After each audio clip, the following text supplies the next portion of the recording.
You know, that feeling when you have everything you could possibly want, but something still feels off, like something's missing?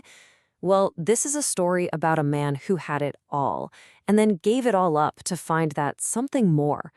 We're going to dive into the incredible journey of Siddhartha Gautama, a man whose very personal quest for truth ended up changing the world. So what does it actually take to become awakened? That's the big question for us today. It's a question that literally drove a prince out of his palace and into the wild. It's all about getting past the surface of things to understand what's really going on underneath. And to find that answer, we've got to start right where he did, inside a palace of unbelievable luxury. All right, so our story kicks off not with struggle, but with total, unimaginable comfort. This is the first part of his epic journey, a prince's unsettled life and his call to adventure. I mean, just try to picture it. A life where every single thing you could ever want is handed to you, sometimes before you even know you want it. That was Prince Siddhartha's world. His father literally built the palace walls to shield him from seeing any sickness, any old age, or any death. But, that kind of protection, it wasn't a paradise. It was more like a gilded cage. Yeah, because even with all that luxury, Siddhartha was just restless. And this wasn't just being bored. It was a deep, nagging feeling, like an itch he couldn't scratch. He knew that just outside those palace gates, real suffering existed. And as long as that huge question about life went unanswered, he just couldn't be at peace. So he makes this absolutely staggering decision. He decides to renounce his entire world. And we're not talking about just sneaking out for a night. No, this was a total rejection of his title, his money, his family, his entire future as a king. He was willing to toss a whole kingdom aside just to find an answer. And that single choice threw him onto a completely new path, a path that couldn't be more different from the life he left behind. Now we're at the quest for truth. This is his road of trials. And you can just see the stark difference here, right? It's night and day. He went from a life shielded from pain to one where he directly confronted suffering head-on. He wasn't running away from it anymore. He was running straight towards it because he had to understand where it came from. So for 6 years, he's out there trying all these extreme practices, but nothing is quite giving him the final answer. Then he comes to this Bodhi tree.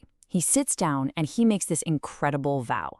He will not get up from that spot, come what may, temptations, doubts, whatever, until he finds the truth. He drew a line in the sand. And this was it. This was the key. His focus became completely, totally unwavering. As he sat there, all his inner demons came out to play. Fear, doubt, temptation, you name it. But his resolve was like a mountain.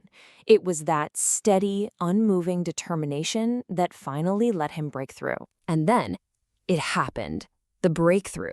This is the climax of the whole story, the moment he'd been searching for, awakening under the Bodhi tree, the ultimate prize. Right as the dawn was breaking, Siddhartha achieved enlightenment. He became the Buddha, which really just means the awakened one. He had reached this state of incredible insight, a kind of spiritual knowing so deep that it actually freed him from the cycle of suffering. He finally had his answer. So what was this incredible insight? Well, it wasn't some vague, mystical feeling. It was a super clear, almost logical framework, the Four Noble Truths. He saw with perfect clarity that life has suffering, that suffering has a cause, that there can be an end to that suffering, and that there's a clear path to get to that end. And the whole goal of this path is liberation. Now, this isn't about political freedom or anything like that. It's something much deeper. It's in inner freedom. Freedom from the grip of our own suffering, from all those invisible chains in our own minds. That was the prize he won under that tree. This quote, it just perfectly sums up his whole awakening. The peace he found didn't come from changing the world outside. It came from finally seeing it and himself with total, unfiltered clarity. It's all about seeing things as they actually are, not how we wish they were or how we're afraid they might be. So now he's got this profound elixir, this incredible insight. He had a choice. He could have just stayed there in total bliss all by himself, but he didn't. He chose to come back and share what he found. And that brings us to the final part of his journey, the Buddha's timeless teachings, the return with the elixir. And his teachings were so incredibly down to earth. You can almost see them as direct answers to our everyday problems. So, for the problem of confusion in our lives, he taught a path to clarity. For indecision, a path to wisdom. For our minds being distracted all the time, he taught mindfulness. And to fight against indifference, he taught compassion. Simple, direct solutions. And that is the Buddha's real legacy.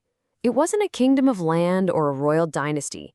It's a set of incredibly powerful ideas that have been passed down for over 2,500 years.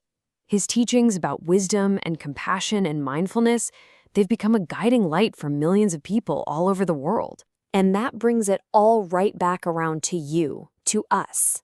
The Buddha's entire journey started when he renounced what was comfortable so he could find what was true.